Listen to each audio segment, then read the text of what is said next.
નમસ્કાર, મંતવ્ય ન્યૂઝમાં આપનું સ્વાગત છે અને હું છું આપની સાથે હિરલ. મંતવ્ય ન્યૂઝ દ્વારા સ્ટિંગ ઓપરેશન કરવામાં આવ્યું, જેમાં વિલન બનેલી એલન ઇન્સ્ટિટ્યૂટ અને આકાશ ઇન્સ્ટિટ્યૂટ જેવા કોચિંગ ક્લાસીસના કાળા કૌભાંડનો પર્દાફાશ કરવામાં આવ્યો. શિક્ષણ કે જેને વિદ્યા કહેવાય અને વિદ્યાના મંદિર સમા ગણાતા શિક્ષણ સંકુલમાં આ શિક્ષણનો જ સોદો કરવામાં આવ્યો. માતા પિતા પાસેથી મસમોટી ફી વસૂલીને તેમના જ બાળકોના ભવિષ્યને વેરણછેરણ કરવાનો વેપાર કરવામાં આવ્યો.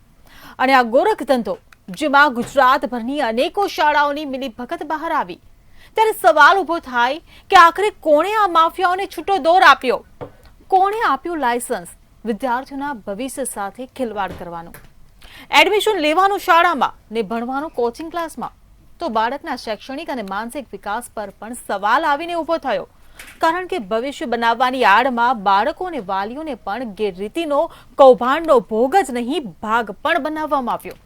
ત્યારે મંતવ્યની કૌભાંડ પર્દાફાશની ઉપાડેલી મુહિમની ઇમ્પેક્ટ પડી અને અપાયા તપાસના આદેશ. જિલ્લા શિક્ષણ અધિકારીએ 600 થી વધુ શાળાઓમાં ડમી વિદ્યાર્થી શોધવાના આદેશનો પરિપત્ર જાહેર કર્યો છે, જે પ્રમાણે એજ્યુકેશન ઇન્સ્પેક્ટર અને આસિસ્ટન્ટ એજ્યુકેશન ઇન્સ્પેક્ટર માધ્યમિક અને ઉચ્ચતર માધ્યમિક સ્કૂલોની સમયાંતરે મુલાકાત લઈને તપાસ કરશે અને વિદ્યાર્થીઓની હાજરી, શિક્ષકોની સંખ્યા, શૈક્ષણિક અને વહીવટી સ્ટાફની સંખ્યા, ઉપલબ્ધ શૈક્ષણિક અને વહીવટી સ્ટાફની સંખ્યા નિયમ મુજબ છે કે કેમ, આ તમામ પાસાની તપાસ કરીને ડીઓ કચેરીને જાણ કરશે કે ક્યાંય કશું ખોટું રંધાઈ તો નથી રહ્યું ને. તપાસના આદેશ તો આપી દેવાયા છે, પરંતુ ગુજરાતમાં ડમી શાળાઓની જે વેલી ફૂલી ફાલી રહી છે તેની પર દવાઈ ક્યારે, એક સવાલ છે. અને એટલા માટે જ ડમી શાળાઓ પર એક્શન ક્યારે, તેની પર જ કરીશું આજનો સીધો સંવાદ.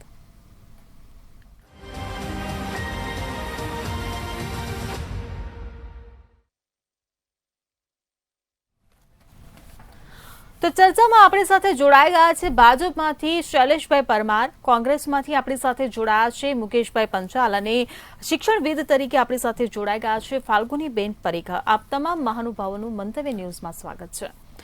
શૈલેષભાઈ, મારો પહેલો સવાલ આપને કે જે પ્રકારે શિક્ષણના વેપારનો પર્દાફાશ મંતવ્ય ન્યૂઝે કર્યો, તેની ઇમ્પેક્ટ પડી, તપાસના આદેશ અપાયા, હવે જિલ્લામાં જે 600 થી વધુ શાળાઓમાં ક્યાંય ડમી વિદ્યાર્થી તો નથી ને, એ શોધવાનો આદેશ આપી દેવામાં આવ્યો છે, ત્યારે આદેશ પર આપ પહેલી પ્રતિક્રિયા શું આપશો? પ્રથમ તો જે પ્રકારની મુહિમ મંતવ્ય ન્યૂઝ જેવી પ્રતિષ્ઠિત ચેનલ પરથી ચલાવાઈ રહી છે, એમાં કંઈ સત્યતા સામે આવશે તો એની તપાસ પણ કરવાના આદેશો માનનીય શિક્ષણ મંત્રી શ્રી કુબેરભાઈ ડિંડોર દ્વારા અપાયા છે.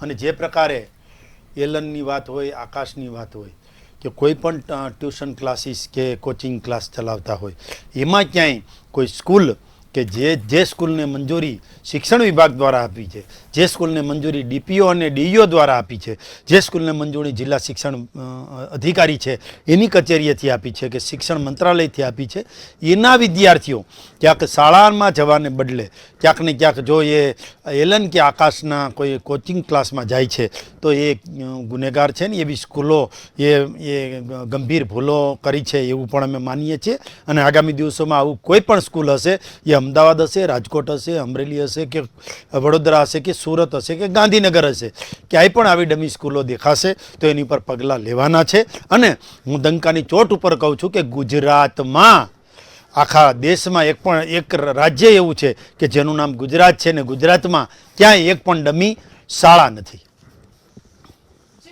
મુકેશભાઈ, હું આપને પૂછવા માંગીશ કે શું લાગે છે કે જો આ કૌભાંડનો પર્દાફાશ મંતવ્ય ન્યૂઝે ન કર્યો હોત તો આ તપાસના આદેશ અપાત?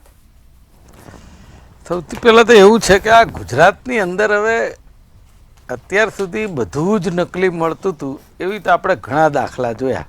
એમાં આઈપીએસ ઓફિસરે આવી જાય, મામલતદાર કચેરી આવી જાય, જજ આવી જાય, વકીલ આવી જાય, છેવટે એક મુખ્યમંત્રી જેવો બાકી રહ્યા હતા. પણ હવે આ જે શિક્ષણ સાથેના જે ચેડા છે ને, હું એવું માનું છું કે આપણે આ ગુજરાત છે ને, ગુજરાતના દીકરા દીકરીઓનું ભણતર જોખમાય એવી પરિસ્થિતિનું નિર્માણ છે.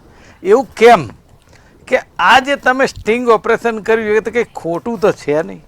કેટલાય લોકોના વિડીયો લીધા છે, એક વિડીયો કદાચ ખોટો બનાવ્યો, 2 બનાવ્યો ખોટા, પણ કંઈ બધા ખોટા હોય એટલે તો તપાસના આદેશ તો આપવા જ પડે ને. પણ આ ફરજ ખરેખર કોની છે? સરકારના વિભાગો, ડીઈઓ કચેરી હોય કે જે કોઈ વિજિલન્સ વિભાગ હોય કે જે આ સ્કૂલોની અંદર જે બાળકો, ધારો કે એક ઓરડામાં 50 જણા હોય તો 50થી વધારે છે કે નહીં, ઓછા છે કે નહીં, આટલા કેમ આવ્યા, હાજર ગેરહાજરનું હાજરી પત્રક હોય. અમે ભણતા હતા ત્યારે તો હું જોતો હતો, ઇવન મારા દીકરા દીકરીઓ એન્જિનિયર થયા ત્યારે મેં જોયું છે. પણ હમણાંની આ જે છેલ્લા 10-15 વર્ષની જે 30 વર્ષથી ભારતીય જનતા પાર્ટીની સરકાર છે ને એમાં આ છેલ્લા 10-15 વર્ષથી તો જાણે માજા મૂકી છે, કોઈ વિભાગ બાકી નથી. અને હવે તમે જુઓ, એક બાજુ આપણે એવું કહીએ કે ટ્યુશન ક્લાસીસ એ ગેરકાયદેસર છે અને એમાં પણ એ ટ્યુશન ક્લાસીસ એવા હોય કે જે સ્કૂલમાં ભણાવતો શિક્ષક પાછો ત્યાં ભણાવતો હોય, તો પછી એ જે સ્કૂલમાં ભણાવે છે એ શિક્ષક પાછા એને પ્રચાર કરે કે તમારે ટ્યુશન કરવું પડશે, તો તમે શું ભણાવો છો? તો આ જવાબદારી જે છે એ સરકારના શિક્ષણ વિભાગની છે. હું મંત્રીની વાત નથી કરતો, પણ એ અધિકારીની વાત કરું છું. મંત્રી તો શું, હવે કાલે કદાચ એમની પાસેથી શિક્ષણ ખાતું લઈ લેવામાં આવે એટલે કંઈ ગુજરાતનું શિક્ષણ સુધરી જાય એવું કશું હોતું નથી.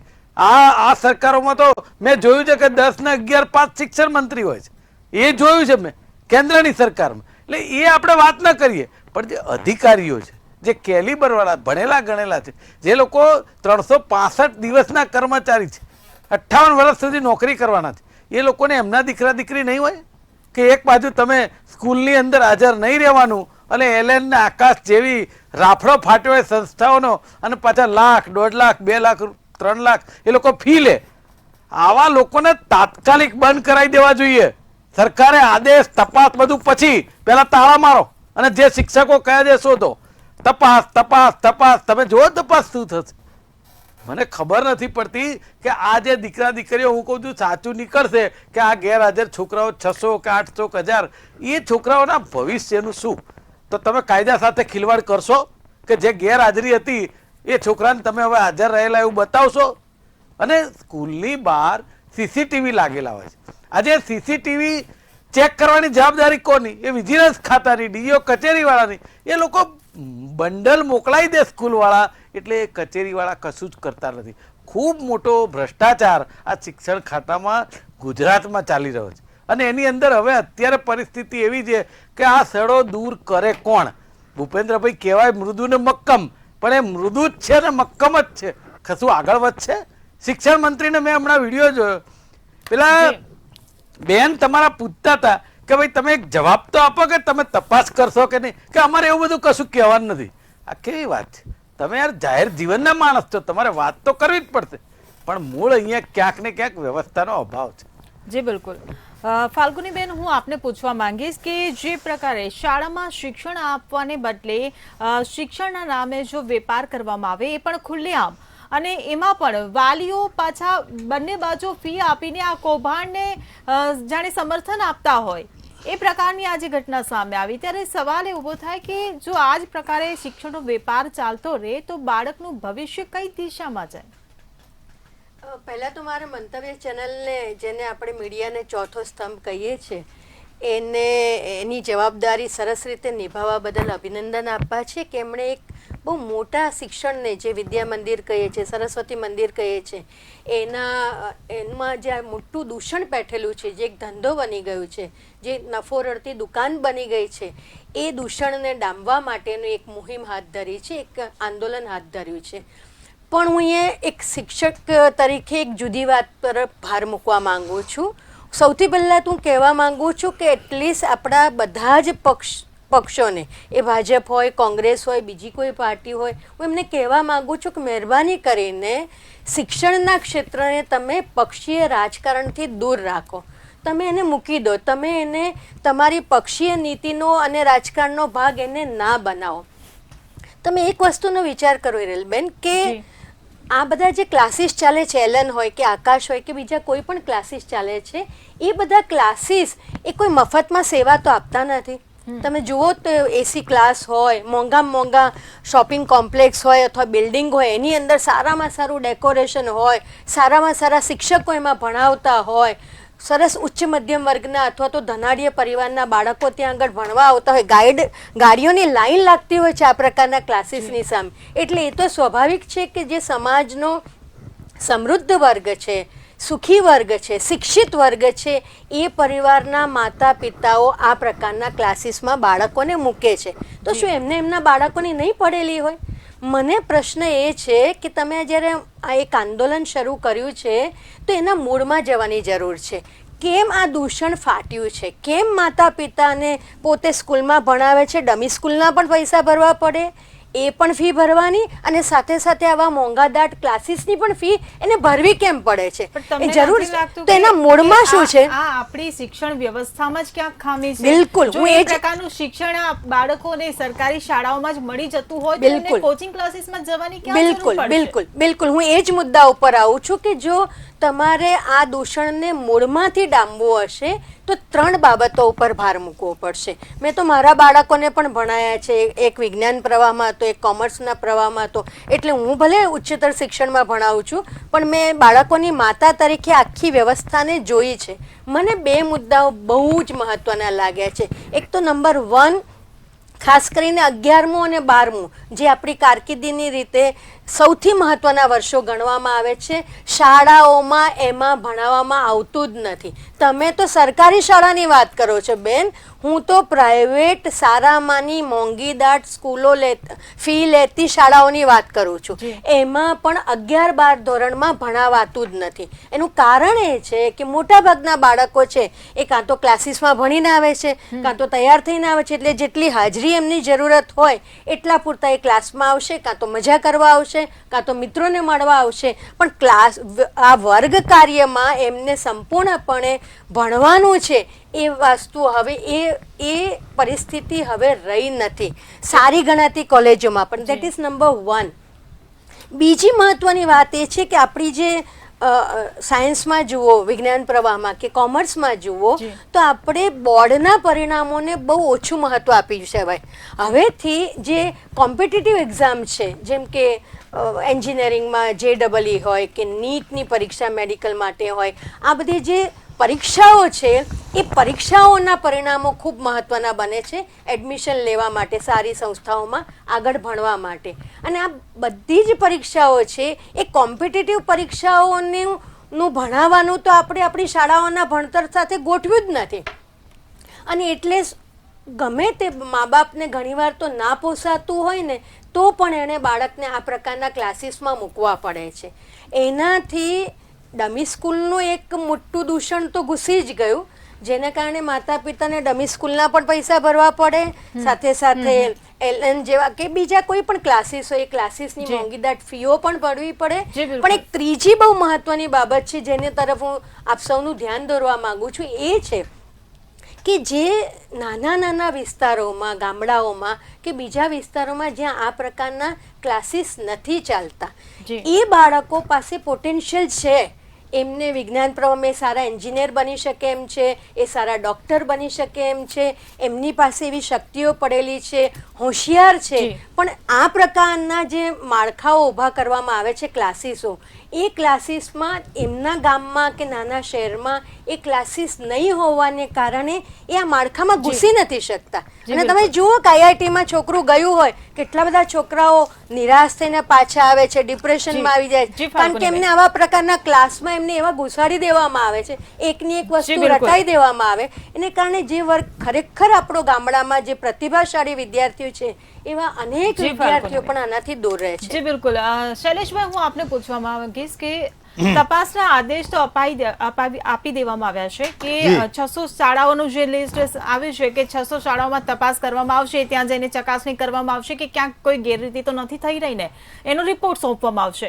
પણ જે ઓલરેડી જે મંતવ્ય ન્યૂઝના જે સ્ટિંગમાં જે સ્કૂલોનો પર્દાફાશ થઈ ગયો છે, જે ડમી શાળાઓના નામ બહાર આવી ચૂક્યા છે, એ લોકોની પર કાર્યવાહી ક્યારે? પેલા તો ડમી સ્કૂલ શું છે એની વ્યાખ્યા ફાલ્ગુનીબેને પણ નથી આપી, અને મંતવ્ય ન્યૂઝ 2 દિવસથી 3 દિવસથી મુહિમ ચલાવી રહ્યું છે આકાશ અને એલન. આકાશ અને એલન હોવા જોઈએ કે નહીં એવું પણ એક ટીચર તરીકે, શિક્ષણવિદ તરીકે ફાલ્ગુનીબેન બોલી શક્યા નથી. એમણે વાતો કરી આમ હોવું જોઈએ, આમ ન હોવું જોઈએ, તો શિક્ષણને સુધારવા માટે શું કરવું જોઈએ. એમણે બીજી વાત કરી, 4 વાત કરી કે વ્યવસ્થામાં સુધારો કરવો જોઈએ. શું કરવો જોઈએ એ વાત નથી કરી. બીજું, વિજ્ઞાનમાં JEE અને નીટની એક્ઝામ આવે છે, તો નીટ અને JEEની એક્ઝામ કોઈ 11-12માનું ભણતર ચાલુ હોય અને ચાલુ એ તો નથી આવતી, એને 1-2 મહિના પછી આવે છે, તે 1-2 મહિનાની તૈયારી પણ ત્યાં થઈ શકે છે. એટલે એની પણ ચોખવટ નથી કરી. અને બીજી, ડમી સ્કૂલની વ્યાખ્યા શું છે એ પણ બેને ક્યાં નથી આપી. પણ બેને એક મહત્વની વાત કરી, જ્યારે ભારતીય જનતા પાર્ટી અને કોંગ્રેસના પ્રવક્તા બેઠા હોય ત્યારે એવું ન કહેવું જોઈએ, પણ એણે કીધું કે પક્ષીય લોકોએ આમાં પડવું જોઈએ નહીં. તો ફાલ્ગુનીબેનને ખબર હશે કે રાષ્ટ્રીય શિક્ષણ મંત્રી પણ હોય છે અને રાજ્યમાં શિક્ષણ મંત્રી પણ હોય છે, અને રાજ્યનું શિક્ષણ વિભાગ છે એ સરકારના અંડરમાં આવે છે. અને સરકાર એટલે મુખ્યમંત્રી શ્રી છે એ સરકાર છે, અને એની નીચેની કેબિનેટ છે એ પણ સરકાર છે, ને કેબિનેટમાં શિક્ષણ મંત્રી પણ હોય છે. તો એમ બેનનું કહેવાનું એવું હોય કે શિક્ષણ મંત્રી ન હોવા જોઈએ, તો કઈ રીતે ચલાવવું એ પણ બેને જરાક ચોખવટ મારે કરવી. તમને પણ અહીંયા એક સવાલ પૂછ્યો છે અહીંયા રોકીને કે જો શિક્ષણ ખાતું આવે છે, શિક્ષણ મંત્રી આવે છે, તો જવાબદારી પણ આવે ને. હા, એટલે તો કહું, મારે ફાલ્ગુનીબેન ને એ જ કેવું છે. ના, મારું એમ હિરલબેન તમને બંનેને રોકું છું, માફ કરજો. મારે એમ કેવું છે કે કેટલાક ક્ષેત્રો એવા છે કે જેના નીતિ ઘડતરમાં અથવા તો જેમાં મુશ્કેલીઓ હોય, સમસ્યાઓ હોય, તો એમાં પક્ષીય રાજકારણ ના લાવવું જોઈએ. એનો અર્થ એવો થયો કે મુખ્યમંત્રી ના હોય, શિક્ષણ મંત્રી ના હોય એવું નહીં. આ કક્ષાએ હું અધ્યાપક છું તો મને એટલી તો ખબર હોય કે તમે સરકાર કહો છો હોય, ને, શિક્ષણનું તમે કહો છો ક્ષેત્ર એ વાત હોય. સાચી, પણ એ શક્ય નથી. આ મુદ્દાને તમે પક્ષીય રાજકારણનો મુદ્દો ના એમાં બનાવો. તમે એટલે કહો છો એ શક્ય સત્તાધારી નથી. પક્ષ હોય ને તો એ પક્ષ પોતાની નીતિઓની એનો બેન હું જવાબ આપું. અને વિરોધ બહુ સારો પક્ષોને જવાબ માત્ર વિરોધ જ કરશે પલ્લવીબેન, અને મૂળ મુદ્દો બાજુ પર રહી જશે. પણ મને અને કહો ને, આપણે ડમી બિલકુલ સ્કૂલની વ્યાખ્યા તો આપો આપી બેન. દો, આપી દો, આપી દો. તમે એલન અને આકાશનું નામ પણ નથી લીધું. મુહિમ ચલાવે છે, મંતવ્ય મુહિમ ચલાવે છે. શૈલેષભાઈ, તમે પણ પેલા એ વાતનો જવાબ આપી દો કે બે તમને જે સવાલ પૂછ્યો કે જે ડમી શાળાઓના, જે ડમી વિદ્યાર્થીઓના નામ બારે સ્ટિંગમાં આવી ચૂક્યા છે, એ લોકો પર કાર્યવાહી ક્યારે? હવે તપાસના આદેશ અપાયા છે, એનો રિપોર્ટ આવશે, પછી કાર્યવાહી થશે, પણ જે ઓલરેડી ઉઘાડા પડી ગયા છે એની પર શું? પણ હિરલબેન એમણે કીધું ને, મને બેન પ્રશ્ન હવે વચ્ચે પૂછ્યો નહીં બોલતા, કે હવે ના, નહીં ના, બોલતા. ના, કે ના, ના. તમારે હવે તમને તમારે સમય નહીં, આપીશ. વચ્ચે બોલાય તમને નહીં. સમય આપીશ. હવે હિરલ, હું આપની વાતનો જવાબ આપું છું. ડમી સ્કૂલ એટલે શું? ડમી વિદ્યાર્થી છે, ડમી સ્કૂલ નથી. ડમી વિદ્યાર્થી માટે હું સ્વીકારું છું. ડમી સ્કૂલ એટલે કોઈ સ્કૂલમાં 11-12 ધોરણ ચાલે છે અને ત્યાં લેબોરેટરી પણ છે, પણ જે શિક્ષણ વિભાગમાં નોંધાયેલ નથી, ત્યાં ગ્રાઉન્ડ પણ છે, મેદાન પણ છે, રમવાનું મેદાન પણ છે, અને શિક્ષણ વિભાગમાં નોંધાયેલ નથી, આવી સ્કૂલને ડમી સ્કૂલ કહેવાય. હવે એલન અને આકાશ એ તો ટ્યુશન ઇન્સ્ટિટ્યૂટ છે, એને શિક્ષણ વિભાગ તરફથી મંજૂરી મળતી નથી, એને અને શિક્ષણ વિભાગને કશો લેવા દેવા નથી. એની પાસે કેટલા લાયસન્સ છે? જે કોચિંગ ક્લાસ છે એના પાસે એક તો ખાલી ફાયર એનઓસી છે એની પાસે, બીજું સોપેક લાયસન્સ છે, અને ત્રીજું કોર્પોરેશનની મંજૂરી છે. બાકી શિક્ષણ વિભાગની મંજૂરી નથી. એટલે શિક્ષણ વિભાગની મંજૂરી કોચિંગ ક્લાસને આપવાની નથી. જે તે વખતે સુપ્રીમ કોર્ટે પણ આનું સંજ્ઞાન લીધેલું છે, અને સુપ્રીમ કોર્ટે પણ કહ્યું છે કે આ જે ટ્યુશન જે છે એને કાયદેસર કરવું અથવા તો બંધ કરવું એ બાબતે વિચારવું જોઈએ. આ સુપ્રીમ કોર્ટે પણ કહ્યું છે. એક વાત.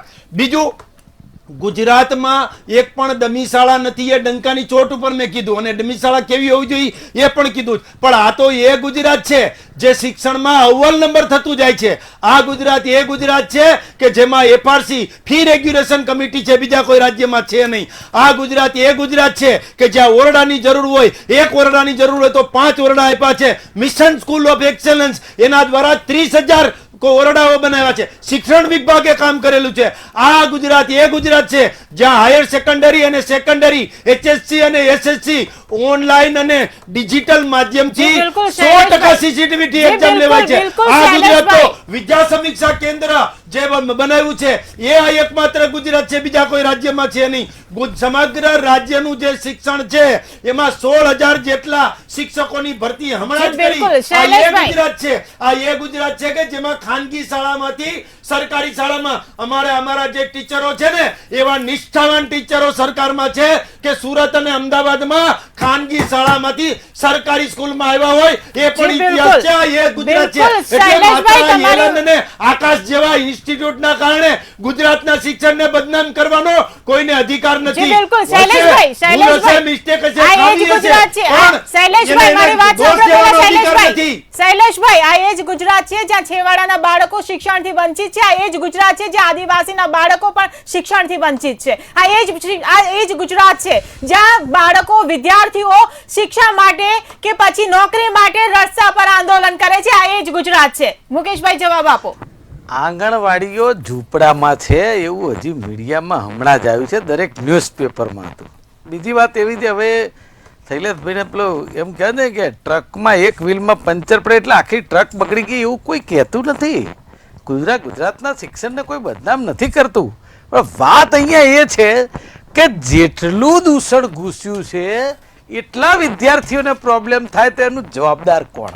આ સવાલ છે. હવે ડમી વિદ્યાર્થીઓનું તો તમે કબૂલ કરો છો, પકડાઈ ચૂક્યા છે, તો એ ડમી વિદ્યાર્થીઓના ભવિષ્યનું શું અને એ ડમી વિદ્યાર્થીઓને કઈ સ્કૂલોએ ચલાવી લીધા કે એની ગેરહાજરીને કેમ ચલાવી લીધી અને એલએનમાં ભણી અને પરીક્ષા ત્યાં આપે ને ચોખ્ખું એલએનના શિક્ષક કહે છે કે તમ તારે ત્યાં આગળ નહીં જાવ ચાલશે, અહીંયા આવો તો ચાલશે. તો આ ગુજરાત સરકારમાં ચલાવી લેવાય? અને હું એવું કહું છું કે મંતવ્ય ન્યૂઝને બુદ્ધિ આવી કે આપણે આ સ્ટિંગ કરવું જોઈએ. એમને માહિતી મળી કે જે કંઈ થયું સરકારને નહીં, જે ટેક્સના પૈસાથી ધારાસભ્ય થઈને બેઠા છે, શિક્ષણ મંત્રી થઈને બેઠા છે, મુખ્યમંત્રી થઈને બેઠા છે, એ લોકોને આ પ્રજાના મત લીધા છે એનો કોઈ વિશ્વાસ એમને કેળવવાનો નહીં. માત્ર ને માત્ર એમને જવાબ આપવાના જોર જોરથી આ એ ગુજરાત છે, અરે ભાઈ આ એ જ ગુજરાત છે, સાચી વાત છે, પણ ત્યાં એક ઓરડાની જરૂર છે ને 5 ઓરડા નથી આપ્યા. આ તમે જૂઠું બોલો છો. કેટલાય ઓરડાઓની 5500 શિક્ષકોની ઘટ છે, કેટલાય ઓરડાની ઘટ છે. સાહેબ, આ કેન્દ્ર સરકારના રિપોર્ટમાં આવી ગયું છે કે 8મા અને 9મા ધોરણના છોકરાઓને ઘડિયા નથી આવડતા, એ 55% લોકોને. હવે આ એ ગુજરાત છે. અને તમે કહ્યું સ્માર્ટ સ્કૂલોની અંદર ભણવા જાય છે પ્રાઇવેટમાંથી, આ એ ગુજરાત છે. એની ટકાવારી કેટલી એ તો બોલો. એ વાત સાવ ખોટી છે. હા, એની ટકાવારીમાં ફરક પડ્યો એ વાત માનીએ છીએ, પણ એનું કારણ એવું નથી કે તમે જે કહો છો બધું સાચું છે. FRC ની અંદર આજે પણ વાલીઓ પીડાય છે.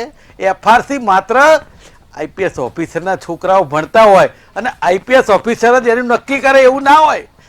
આની અંદર વાલીઓ જે પીડિત હોય FRC કમિટીમાં હોવા જોઈએ. ગુજરાત સરકારે ક્યારેય વાલીઓની ચિંતા કરી છે? નથી કરી. તો તમે FRC ની જાહેરાત છે ને માટે આટલી બધી કરો છો ગાય ગાડી. અને એક વાત છેલ્લી કહી દઉં, જે બેને કયો પ્રશ્ન કે આમાં પક્ષીય રાજનીતિ ના કરો તો વધારે સારું. બેન, આમાં એવું છે, આપણો લોકશાહીનો ઢાંચો છે કે જ્યારે સત્તા ઉપર કોઈ પણ પાર્ટી હોય અને આવી ભૂલો ક્યાંક થતી હોય, સરકાર આંખ આડા કાન કદાચ કરવા માગતી હોય તો એના કાન આંબળવાનું કામ કરનાર વિરોધ પક્ષ એટલે જે તે પક્ષનું હોય છે. એટલે આમાં કોઈ પક્ષીય રાજનીતિ નથી, પણ એકબીજાને ઉજાગર કરવા એ બંનેની લોકશાહીની ડબે ફરક છે. એટલા માટેનું આ રાજકારણ છે. બાકી તો સરકારને જે કરવું હશે કરશે.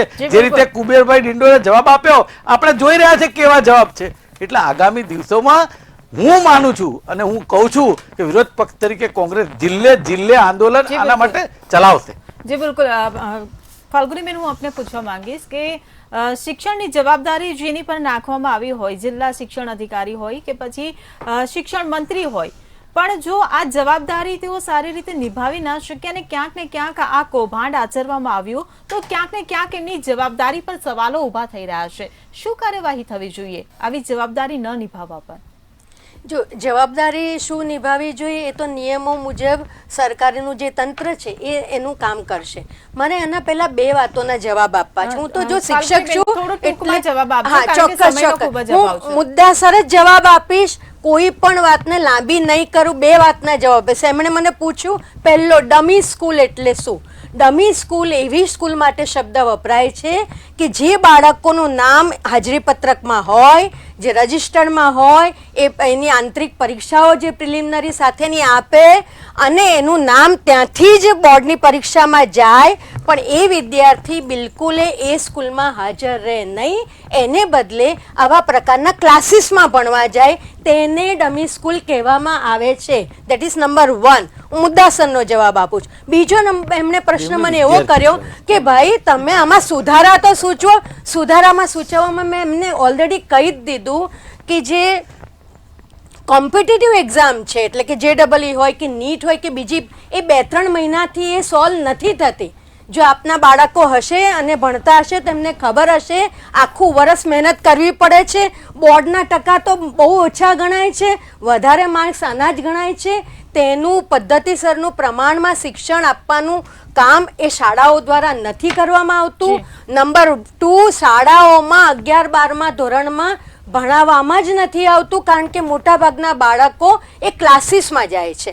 જો શાળાઓમાં ભણાવવામાં આવશે, આનો એકમાત્ર ઉપાય એ છે કે જો શાળાઓમાં સરસ રીતે 11-12માં ભણાવવામાં આવશે. ઇવન અમુક ક્લાસીસ તો LN કે તમે જે નામ કીધા એ આકાશ, મને નામ લેવામાં શું વાંધો હોઈ શકે, એ 8મા ધોરણથી શરૂ થઈ ગયું છે બેન.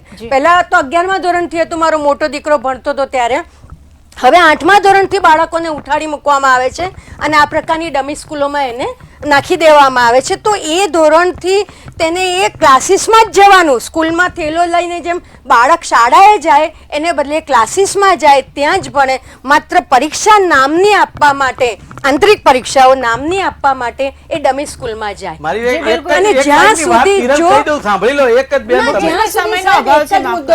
જ્યાં સુધી જો શાળાઓ સરસ રીતે ભણાવશે તો પછી મા બાપ શું કરવા આવી મોંઘીદાટ ફીઓ ભરી અને આ પ્રકારના ક્લાસીસમાં મોકલે. આનો એકમાત્ર ઉપાય એ જ છે, શાળાઓમાં સરસ રીતે ભણાવવામાં આવે. જી બિલકુલથી આપ ત્રણેય મહાનુભાવો અમારી સાથે ચર્ચામાં જોડાયા બદલ આપનો આભાર.